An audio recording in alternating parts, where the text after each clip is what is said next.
Salut tout le monde, j'espère que vous allez bien. On se retrouve pour une toute nouvelle vidéo aujourd'hui. Il s'agit de mon top 5 des lectures depuis ce début 2019.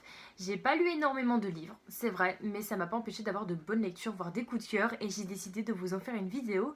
Donc c'est parti! Premier livre que j'ai décidé de vous présenter, il s'agit de La Tresse de Laetitia Colombani. Ce livre, c'est vraiment une pépite. En fait, ici, on va suivre l'histoire de trois personnes. Donc, on va nous parler un petit peu de la condition de la femme partout dans le monde, enfin, surtout dans trois pays, que ce soit une condition de vie ou une condition de vie au travail. Et en fait, ces trois femmes vont devoir se battre pour avoir absolument ce qu'elles veulent. Donc, la première histoire, on va suivre Smita. C'est une mère qui vit en Inde. Et en Inde, c'est un petit peu complexe en termes de conditions de vie et que ce soit au niveau de la famille ou du travail par rapport aux femmes.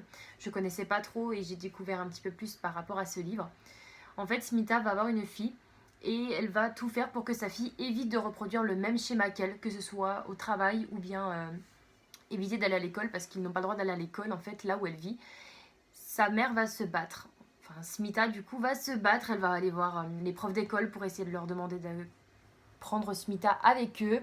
Elle va voir avec son mari pour savoir si elle peut pas fuir la ville, mais en fait c'est un peu compliqué étant donné sa situation. Smita est toute seule, c'est la seule à penser que la condition peut changer, que les conditions en général peuvent changer et c'est une jolie histoire et on voit que le lien mère-fille est bien tissé et j'ai beaucoup aimé cette lecture.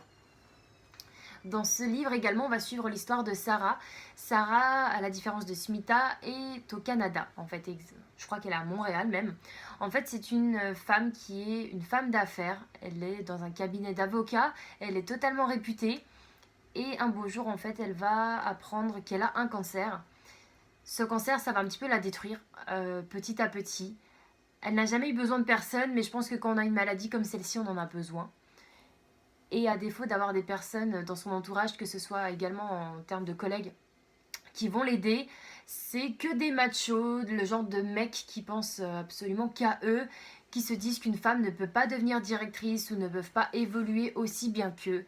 Et voilà avec quoi, du coup, Sarah va devoir traiter alors qu'elle doit combattre un cancer en même temps. Et je trouve ça assez touchant que Sarah se mettre autant de côté en tant que personne humaine pour pouvoir plaire à ces mecs qui en ont rien à foutre en fait, très clairement. Et j'ai trouvé ça très bien écrit par Laetitia Colombani parce qu'elle nous met un petit peu dans la tête de Sarah, un petit peu beaucoup même, et elle nous fait comprendre tous les choix des personnages qu'elle a choisis. Et c'est une très bonne lecture et c'est une très bonne petite histoire aussi à lire. Ensuite, la dernière histoire, c'est Giulia. Giulia, elle vit en Italie. Je crois qu'elle travaille avec son père. Je ne sais plus si elle travaille avec son père ou pas. En fait, son père, c'est un directeur d'atelier. Et dans cet atelier, en fait, on fait une fabrication de cheveux. Des cheveux réels, en fait. Ils vont prendre des cheveux un petit peu partout dans le monde et ils vont en faire des perruques.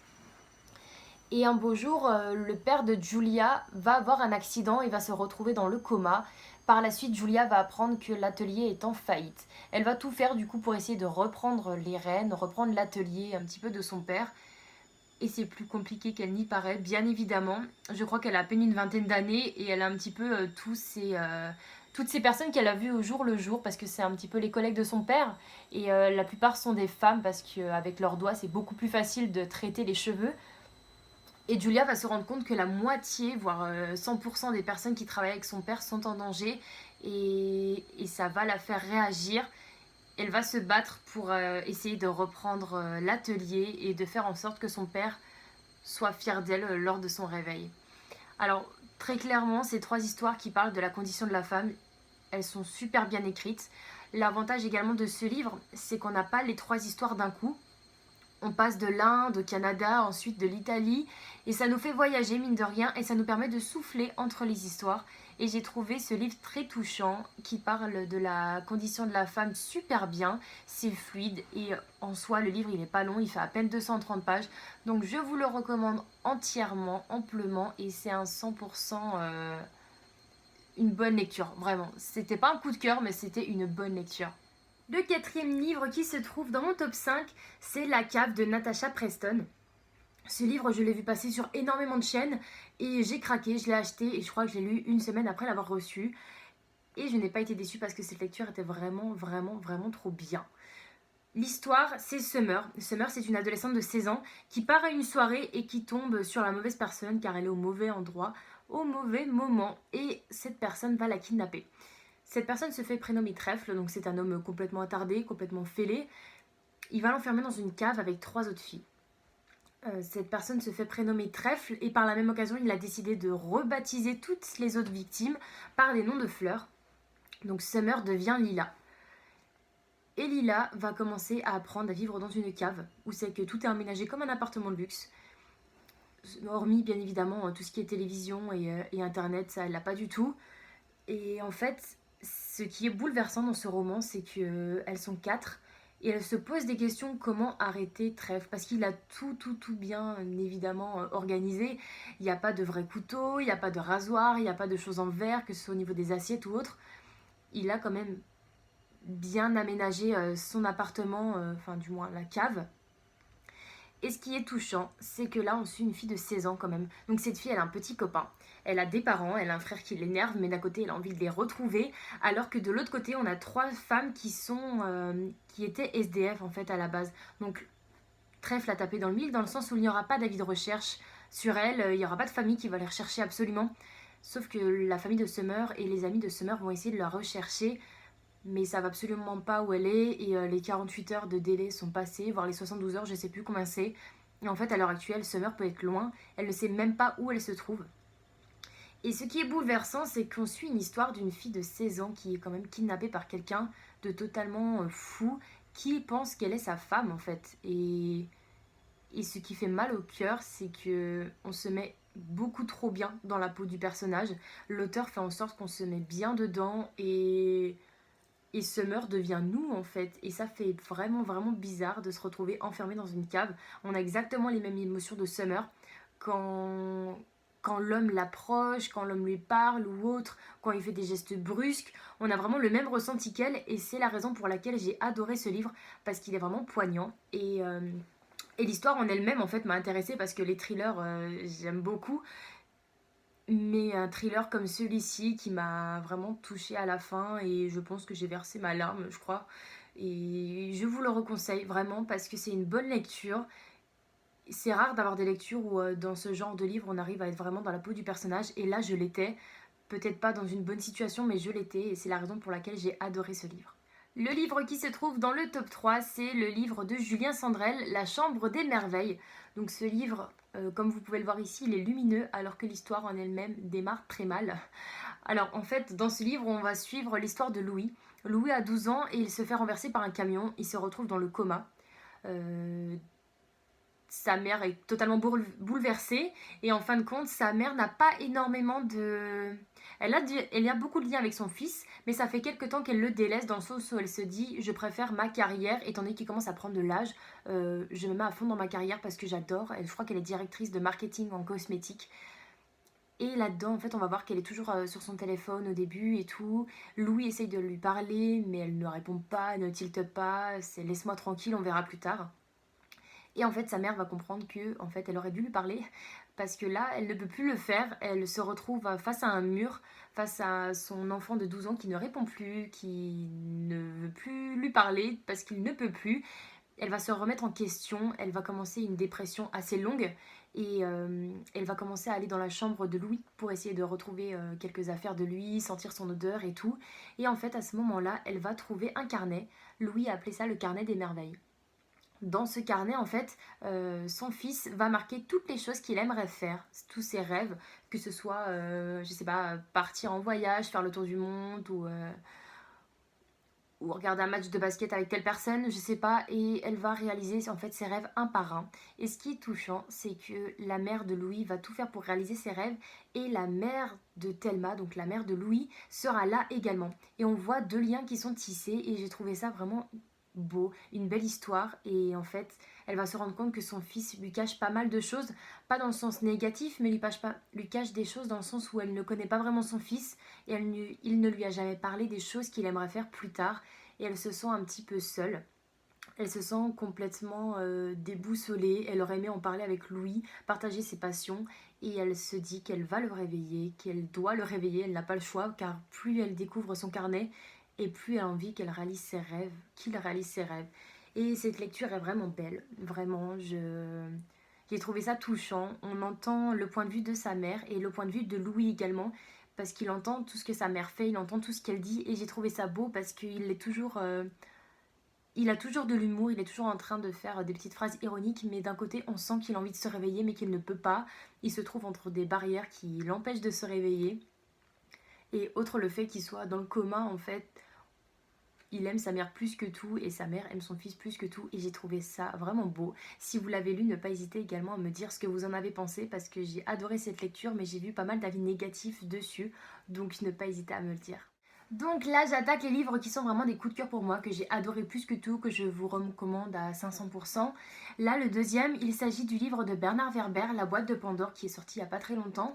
Ce livre, ça m'a énormément plu. Je ne saurais pas vraiment vous dire pourquoi. Je vais essayer de vous expliquer quand même. Ici, on va suivre l'histoire d'un professeur d'histoire qui part dans un spectacle d'hypnose avec une de ses collègues. Lors de ce spectacle, du coup, le professeur d'histoire est choisi au hasard pour être un petit peu le cobaye de l'animatrice. Cette animatrice lui explique qu'en fait, elle va le faire retourner dans ses vies antérieures. Donc, essayer de retrouver ce qu'il était avant. Et elle va lui demander de poser une question ou de dire une phrase d'une personne qu'il aimerait être. Donc, lui, il demande tout simplement de retourner dans une vie où c'était un héros. Il va se retrouver, je crois que c'est dans la guerre 14-18. Et en fait, il va pas du tout aimer. Il va se réveiller en sursaut du spectacle. Il va être paniqué. Et à partir de là, en fait, tout se chamboule dans sa vie, étant donné il ne va plus dormir du tout, il va avoir des cauchemars tout le temps. Et en se regardant dans le miroir, en fait, il va voir également la personne qu'il était, la personne qu'il est devenu lors de cette hypnose. Il va se rendre compte que dans ses vies antérieures, en fait, enfin, ses vies antérieures l'ont formé à l'heure actuelle, donc on fait ce qu'il était aujourd'hui.